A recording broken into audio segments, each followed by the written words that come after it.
नमस्कार, मैं अभयराज और आप देख रहे हैं द भारत नाउ। सोमवार को तड़के तुर्की और सीरिया शक्तिशाली भूकंप से दहल उठे। इस भूकंप ने बड़ी बड़ी इमारतों को ताश के पत्तों की तरह धराशायी कर दिया।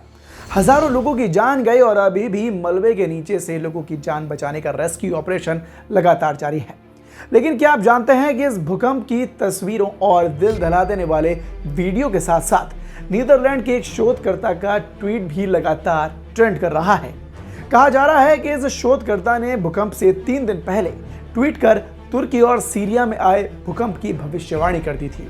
सोलर सिस्टम ज्योमेट्री सर्वे यानी कि SSGEOS नाम के संस्थान में काम करने वाले इस डच शोधकर्ता फ्रैंक हुगरबिट्स ने शुक्रवार 3 फरवरी को एक ट्वीट कर चेतावनी दी थी।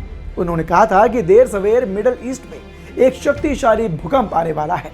फ्रैंक हुगरबिट्स ने इस ट्वीट को अब तक 27 मिलियन से ज्यादा लोगों ने देखा है। तो चलिए अब आपको बताते हैं कि आखिर फ्रैंक ने अपने इस ट्वीट में भविष्यवाणी की क्या थी। शुक्रवार 3 फरवरी को फ्रैंक हुगरबिट्स ने ट्विटर पर एक ट्वीट किया। ट्वीट में लिखा था कि देर सवेर इस क्षेत्र यानी कि दक्षिण मध्य तुर्की, जॉर्डन और साथ ही सीरिया लेबनान में 7.5 तीव्रता का भूकंप आएगा। पोस्ट के साथ एक मानचित्र यानी कि मैप भी था, जिसमें हुगरबिट्स ने भूकंपीय गतिविधि में से प्रभावित होने वाले संभावित क्षेत्रों को हाईलाइट किया था। इस क्षेत्र में ट्वीट किए जाने के ठीक 3 दिन बाद सोमवार को भूकंप आया, जिसके बाद भूकंप की भविष्यवाणी करने वाला ये ट्वीट वायरल हो गया और इसे 32 मिलियन बार देखा गया और 32,000 से ज्यादा बार इसे रीट्वीट किया गया। तो अब तक आप ये तो जान ही गए होंगे कि भूकंप की भविष्यवाणी की गई थी। अब उसके बारे में जान ले जिसने ये भविष्यवाणी की थी।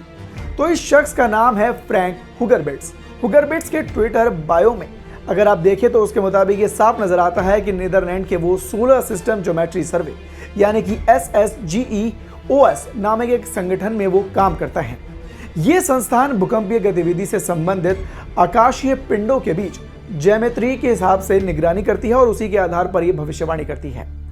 इस संस्थान के मुताबिक उनकी निगरानी गतिविधियां इस प्रमाण पर आधारित होती हैं कि सौर मंडल में विशिष्ट ज्यामिति बड़े भूकंप का कारण बन सकती हैं। फ्रैंक हुगरबिट्स ने 2 फरवरी को अपनी संस्थान ने एक भूकंप में पूर्वानुमान से जुड़ा पोस्ट भी शेयर किया था, जिसमें कहा गया था कि 4 से 6 फरवरी तक भूकंपीय गतिविधि हो सकती है। सबसे ज्यादा संभावना मध्य या फिर उच्च 6 तीव्रता तक हो सकती है और 4 फरवरी के आसपास एक बड़ी भूकंपीय घटना घट सकती है। अब सवाल ये उठता है कि क्या भूकंप की भविष्यवाणी की जा सकती है? तो आपको बता दें कि फ्रैंक हुगरबिट्स और उनकी संस्था ने जिस कार्यप्रणाली और वैज्ञानिक तर्क का इस्तेमाल कर इस भूकंप की भविष्यवाणी की थी, उससे वैज्ञानिक पूरी तरह से स्वीकार नहीं करते। हालांकि सटीक भूकंप की भविष्यवाणी के बाद इस कार्यप्रणाली को लेकर एक बहस जरूर शुरू हो गई है। खुद डच शोधकर्ता हुगरबिट्स इस सवाल के जवाब में ट्वीट करते हुए नजर आए।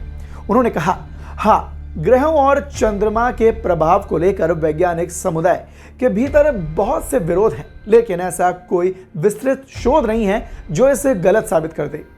ये सवाल एक धारणा है। वास्तव में नेचर में छिपा एक वैज्ञानिक पेपर इस पर अलग राय रखता है और अपनी राय पेश करता है। हालांकि हुगरबिट्स ने अलग कैलटेक साइंस एक्सचेंज के मुताबिक वर्तमान में ये अनुमान लगाना संभव नहीं है कि भूकंप कब और कहां आएगा और ना ही ये कि ये कितना बड़ा हो सकता है।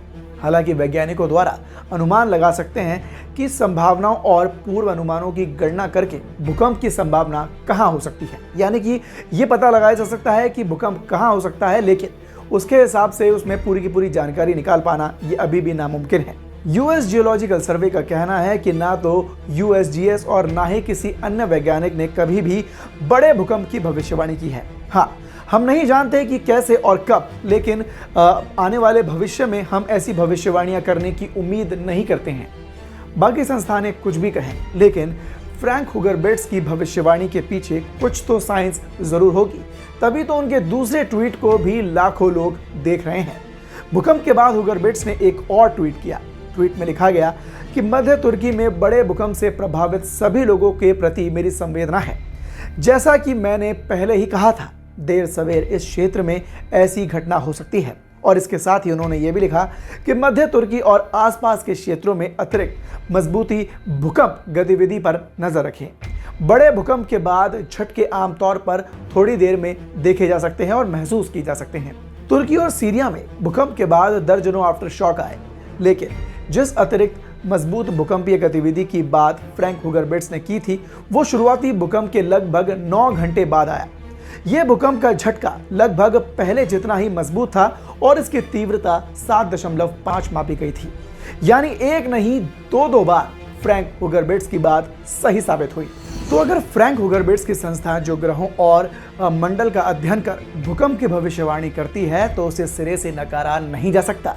अब इस भविष्यवाणी पर और इस खबर पर आपकी क्या राय है, हमें कमेंट बॉक्स में कमेंट कर जरूर बताएं और देखते रहें द भारत नाउ।